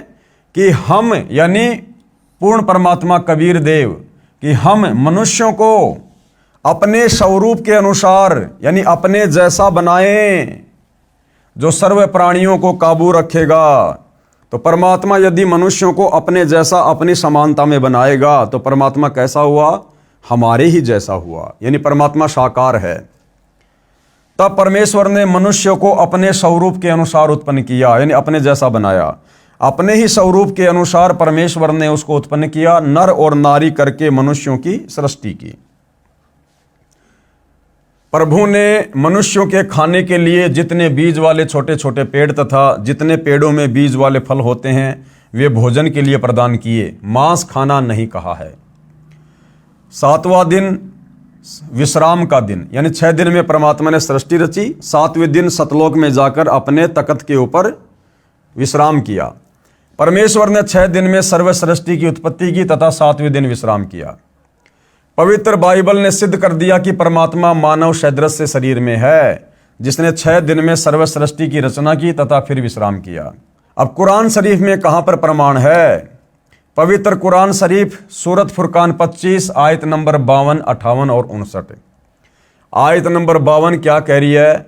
फला तुतियल काफिरिन व जिहादुम बिही जिहादन कबीरन। इसका भावार्थ है कि हजरत मोहम्मद जी का खुदा यानी प्रभु कह रहा है, यानी काल ब्रह्म, कि हे पैगंबर, आप काफिरों जो एक प्रभु की भक्ति त्याग कर अन्य देवी देवताओं तथा मूर्ति आदि की पूजा करते हैं उनको काफिर कहते हैं। कहते हैं उनका कहा मत मानना, क्योंकि वे लोग कबीर को पूर्ण परमात्मा नहीं मानते। आप मेरे द्वारा दिए इस कुरान के ज्ञान के आधार पर अटल रहना कि कबीर ही पूर्ण प्रभु है तथा कबीर अल्लाह के लिए संघर्ष करना, लड़ना नहीं, अर्थात अडिग रहना। आयत नंबर 58, यह आयत नंबर 58 लिखी हुई आप जियों के सामने है। भावार्थ है कि हजरत मोहम्मद जी जिसे अपना प्रभु मानते हैं वह अल्लाह प्रभु किसी और पूर्ण प्रभु की तरफ संकेत कर रहा है। हजरत मोहम्मद जी अपना अल्लाह किसको मानते थे? इस काल ब्रह्म को। और वो काल ब्रह्म सूरत फुरकान 25 आयत नंबर 58 में अपने से अन्य किसी और परमात्मा की ओर संकेत कर रहा है कि ए पैगंबर, उस कबीर परमात्मा पर विश्वास रख, उस जिंदा पर विश्वास रख जो तुझे जिंदा महात्मा के रूप में आकर मिला था। वह कभी मरने वाला नहीं है, अर्थात वास्तव में अविनाशी है। तारीफ के साथ उसकी पाकी यानी पवित्र महिमा का गुणगान किए जा। वह कबीर अल्लाह यानी कबीर देव पूजा के योग्य है तथा अपने उपासकों के सर्व पापों का विनाश करने वाला है। फिर सूरत फुरकानी 25 आयत नंबर 59। भावार्थ है कि हजरत मोहम्मद को कुरान शरीफ बोलने वाला प्रभु यानी काल ब्रह्म कह रहा है कि वह कबीर प्रभु वही है जिसने जमीन तथा आसमान के बीच जो भी कुछ विद्यमान है सर्व सृष्टि की रचना 6 दिन में की तथा 7वें दिन ऊपर अपने सतलोक में सिंहासन पर विराजमान हो यानी बैठ गया। उसके विषय में जानकारी किसी बाखबर, गीता जी में जिसको तत्वदर्शी संत कहा गया है और कुरान शरीफ में उसको बाखबर कहा है। किसी बाखबर यानी तत्वदर्शी संत से पूछो उस पूर्ण परमात्मा की प्राप्ति कैसे होगी तथा वास्तविक ज्ञान तो किसी तत्वदर्शी संत यानी बाखबर से पूछो, मैं नहीं जानता।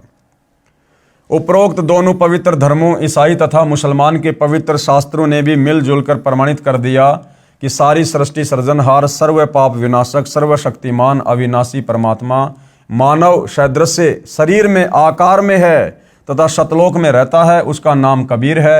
उसी को अल्लाहु अकबीरू भी कहते हैं। मुसलमान जिसे अल्लाहु अकबर कहते हैं वही कबीर परमात्मा है। आदरणीय धर्मदास जी ने पूज्य कबीर प्रभु से पूछा कि हे सर्वशक्तिमान, आज तक ये तत्व ज्ञान किसी ने नहीं बताया। अब भाइयों और बहनों, जब इतना सारा सब कुछ ज्ञान कबीर परमात्मा ने धर्मदास जी को बताया तो धर्मदास जी ने अंत में कहा कि हे परमात्मा, भक्ति मार्ग के विषय में, अध्यात्म के विषय में ऐसा ज्ञान आज तक किसी ने नहीं बताया। वेदों के मर्मज्ञ ज्ञानियों ने भी नहीं बताया। इससे सिद्ध है कि चारों पवित्र वेद तथा चारों पवित्र जो कतेब हैं, कुरान शरीफ आदि, ये सब झूठे हैं। पूर्ण परमात्मा ने कहा कि भैया ये झूठे नहीं हैं, इन शास्त्रों में जानकारी है मेरी, लेकिन इन शास्त्रों को पढ़ने वाले समझ नहीं पाए, वो झूठे हैं। कबीर वेद कतेब झूठे नहीं भाई, झूठे वो हैं जो समझे नहीं। झूठे हमारे धर्मगुरु हैं जो इन शास्त्रों को अच्छे से समझकर हमें नहीं समझा पाए। भावार्थ है कि चारों पवित्र वेद, ऋग्वेद, अथर्ववेद, यजुर्वेद, सामवेद तथा पवित्र चारों कतेब, कुरान शरीफ, जबूर, तौरेत, इंजिल गलत नहीं है, परंतु जो इनको नहीं समझ पाए वे नादान हैं। पूज्य कबीर परमेश्वर कबीर देव जी की अमृतवाणी में सृष्टि रचना विशेष निम्न अमृतवाणी सन 1403 से, जब पूज्य कबीर देव कबीर परमेश्वर लीलामय शरीर में 5 वर्ष के हुए। सन 1518 जब कबीर देव कबीर परमेश्वर मगर स्थान से सशरीर सतलोक गए, उसके बीच में लगभग 600 वर्ष पूर्व परम पूज्य कबीर परमेश्वर कबीर देव जी द्वारा अपने निजी सेवक यानी दास भगत आदरणीय धर्मदास साहिब जी को सुनाई थी तथा धनी धर्मदास साहिब जी ने लिपिबद्ध की थी। परंतु उस समय के पवित्र हिंदुओं तथा मुसलमानों के नादान गुरुओं, नीम हकीमों ने कहा कि ये धानक जुलाहा कबीर झूठा है। किसी भी सदग्रंथ में श्री ब्रह्मा जी, श्री विष्णु जी तथा श्री शिव जी के माता पिता का नाम नहीं है। ये तीनों प्रभु अविनाशी हैं, इनका जन्म मृत्यु नहीं होता। न ही पवित्र वेदों व पवित्र कुरान शरीफ आदि में कबीर परमेश्वर का प्रमाण है तथा परमात्मा को निराकार लिखा है। हम प्रतिदिन पढ़ते हैं। भोली आत्माओं ने उन विचक्षणों यानी चतुर गुरुओं पर विश्वास कर लिया कि सचमुच ये कबीर धानक तो अशिक्षित है तथा गुरु जी शिक्षित हैं, सत्य कह रहे होंगे। आज वही सच्चाई प्रकाश में आ रही है तथा अपने सर्व पवित्र धर्मों के पवित्र सदग्रंथ साक्षी हैं। इससे सिद्ध है कि पूर्ण परमेश्वर सर्व सृष्टि रचनहार, कुल करतार तथा सर्वज्ञ कबीर देव यानी कबीर परमेश्वर ही हैं, जो काशी बनारस में कमल के फूल पर प्रकट हुए तथा 120 वर्ष तक वास्तविक तेजोमय शरीर के ऊपर मानव सदृश शरीर हल्के तेज का बनाकर रहे तथा अपने द्वारा रची सृष्टि का ठीक ठीक यानी वास्तविक तत्व ज्ञान देकर सह शरीर सतलोक चले गए। कृपया पाठक पढ़ें निम्न अमृतवाणी परमेश्वर कबीर साहिब जी द्वारा उच्चारित। धर्मदास यह जग बोराना, कोई न जाने पद निर्वाणा। यही कारण मैं कथा पसारा, जग से कईयो राम नियारा। यही ज्ञान जग जीव सुनावो, सब जीवों का भरम नसाओ। भरम गए जग वेद पुराना, आदि राम का भेद न जाना। राम राम सब जगत बखाने, आदि राम कोई बिरला जाने। ज्ञानी सुने सो हृदय लगाई, मूर्ख सुने सो गम ना पाई। अब मैं तुमसे कहूँ चिताई, त्रिदेवन की उत्पत्ति भाई। कुछ संक्षेप कहूँ गोराई, सब संशय तुमरे मिट जाई। माँ अष्टंगी पिता निरंजन, वे जम दारुण वंशन अंजन। पहले कीन निरंजन राई, पीछे से माया उपजाई। माया रूप देख अति शोभा, देव निरंजन तन मन लोभा। काम देव धर्मराय सताए, देवी को तुरत धर खाए। पेट से देवी करी पुकारा, साहब मेरा करो उबारा। टेर सुनी तब हम तहाँ आए, अष्टंगी को बंद छुड़ाए। सत्यलोक में कीन्य दुराचारी, काल निरंजन दीन निकारी। माया समेत दिया भगाई, 16 संख कोस दूरी पर आई। अष्टंगी और काल अब दोई, मंद कर्म से गए बिगोई। धर्मराय को हिकमत कीन्या, नखरेखा से भग कर लीन्या। धर्मराय कीन्या भोग विलासा, माया को रही तब आशा। तीन पुत्र अष्टंगी जाए, ब्रह्मा विष्णु शिव नाम धराए। तीन देव विस्तार चलाए, इनमें ये जग धोखा खाए। पुरुष गम कैसे को पावे, काल निरंजन जग भर मावे। तीन लोक अपने सुत दीन्या, सुन निरंजन बासा लीन्या। अलख निरंजन सुन ठिकाना, ब्रह्मा विष्णु शिव भेद न जाना। तीन देव सो उनको ध्यावे, निरंजन का वे पार न पावे। अलख निरंजन बड़ा बट पारा, तीन लोक जीव कीन आहारा। ब्रह्मा विष्णु शिव नहीं बचाए, सकल खाए पुन धूर उड़ाए। तिनके सुत हैं तीनों देवा, आंधर जीव करत हैं सेवा। अकाल पुरुष काहू नहीं चीन्या, काल पाए सब ही गए लीन्या। ब्रह्म काल सकल सग जाने, आदि ब्रह्म को ना पहचाने। तीनों देव और अवतारा, ताको भजे सकल संसारा। तीनों गुण का यही विस्तारा, धर्म राय मैं कहूँ पुकारा। गुण तीनों की भक्ति में, भूल पड़ो संसार। कहे कबीर निज नाम बिना, कैसे उतरे पार। उपरोक्त अमृतवाणी में परमेश्वर कबीर साहिब जी अपने निजी सेवक श्री धर्मदास जी से कहा था कि धर्मदास, ये संसार तत्व ज्ञान के अभाव से विचलित है। किसी को पूर्ण मोक्ष मार्ग तथा पूर्ण सृष्टि रचना का ज्ञान नहीं है, इसलिए मैं आपको मेरे द्वारा रची सृष्टि की कथा सुनाता हूँ। बुद्धिमान व्यक्ति तो तुरंत समझ जाएंगे, परंतु जो सर्व परमाणु को देखकर भी नहीं मानेंगे तो वे नादान प्राणी काल प्रभाव से प्रभावित हैं, वे भक्ति योग्य नहीं। अब मैं बताता हूँ तीनों देवों यानी देवताओं ब्रह्मा विष्णु शिव जी की उत्पत्ति कैसे हुई। इनकी माता जी तो अष्टंगी दुर्गा है तथा पिता ज्योति निरंजन ब्रह्म काल है। पहले ब्रह्म की उत्पत्ति अंडे से हुई, फिर दुर्गा की उत्पत्ति हुई। दुर्गा के रूप पर आसक्त होकर काल ब्रह्म ने गलती यानी छेड़छाड़ की। तब दुर्गा यानी प्रकृति ने इसके पेट में शरण ली। मैं वहाँ गया जहाँ ज्योति निरंजन काल था। तब भवानी को ब्रह्म के उदर से निकालकर 21 ब्रह्मांड समेत 16 संकोश की दूरी पर भेज दिया। ज्योति निरंजन यानी धर्मराय ने प्रकृति यानी दुर्गा के साथ भोग विलास किया। इन दोनों के सहयोग से तीन गुणों श्री ब्रह्मा जी, श्री विष्णु जी तथा श्री शिव जी की उत्पत्ति हुई। इन्हीं तीनों गुणों रजगुण ब्रह्मा, सतगुण विष्णु, तमगुण शिव जी की ही साधना करके सब प्राणी काल जाल में फंसे हैं। जब तक वास्तविक मंत्र नहीं मिलेगा पूर्ण मोक्ष कैसे होगा। विशेष पाठक जन विचार करें कि श्री ब्रह्मा जी, श्री विष्णु जी तथा श्री शिव जी की स्थिति अविनाशी बताई गई थी। सर्व हिंदू समाज अभी तक तीनों परमात्माओं को अजर अमर व जन्म मृत्यु रहित मानते रहे, जबकि ये तीनों नाशवान हैं। इनके पिता काल रूपी ब्रह्म तथा माता दुर्गा प्रकृति अष्टंगी है। जैसा आपने पूर्व परमाणु में पढ़ा, यह ज्ञान अपने शास्त्रों में भी विद्यमान है। परंतु हिंदू समाज के कलयुगी गुरुओं, ऋषियों, संतों को ज्ञान नहीं। जो अध्यापक पाठ्यक्रम यानी सिलेबस से ही अपरिचित है, वह अध्यापक ठीक नहीं, वह विद्वान नहीं है, विद्यार्थियों के भविष्य का शत्रु है।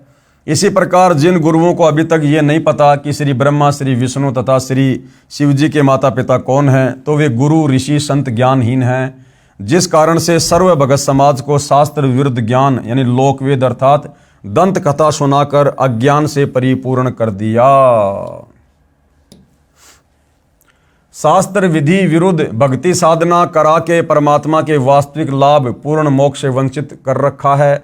सबका मानव जन्म नष्ट करा दिया, क्योंकि श्रीमद् भगवद गीता अध्याय 16 श्लोक 23-24 में यही प्रमाण है कि जो शास्त्र विधि त्याग कर मनमाना आचरण पूजा करता है उसे कोई लाभ नहीं होता है। पूर्ण परमात्मा कबीर जी ने 5 वर्ष की लीलामय आयु में सन 1403 से ही सर्व शास्त्रों युक्त ज्ञान अपनी अमृतवाणी कबीर वाणी में बताना प्रारंभ किया था, परंतु उन अज्ञानी गुरुओं ने यह ज्ञान भगत समाज तक नहीं जाने दिया जो वर्तमान में सर्व सदग्रंथों से स्पष्ट हो रहा है। इससे सिद्ध है कि कबीर देव यानी कबीर प्रभु तत्वदर्शी संत रूप में स्वयं पूर्ण परमात्मा ही आए थे। अब भाई और बहनों, आदरणीय गरीबदास साहिब जी की अमृतवाणी में सृष्टि रचना का प्रमाण, तो भाई और बहनों, आदरणीय गरीबदास जी के सदग्रंथ साहिब में सृष्टि रचना का प्रमाण कहाँ है, उसको हम कल के वीडियो में लेंगे। और आज के वीडियो में गुरुदेव भगवान के आशीर्वाद से केवल इतना ही। भाई बहनों से प्रार्थना करूंगा जो प्रथम बार वीडियो देख रहे हैं उन्हें सतगुरु रामपाल जी के सत्संग यूट्यूब पर ज़रूर सुनने चाहिए। और सत्संग सुनने से पहले विशेष तौर पर आप यूट्यूब पर सर्च करें सृष्टि रचना संत रामपाल जी महाराज। जब तक आप सृष्टि रचना से परिचित नहीं होंगे, क्योंकि सृष्टि रचना किसी भी धर्म के सदग्रंथ को समझने के लिए मास्टर की है। यानी सृष्टि रचना को समझे बिना हम किसी भी धर्म ग्रंथ को ठीक ठीक नहीं समझ सकते। तो सृष्टि रचना समझना सुनना बहुत ज़रूरी है। तो भाई और बहनों, आज की वीडियो में मालिक के आशीर्वाद से केवल इतना ही। कल सेवा में फिर हाजिर होंगे।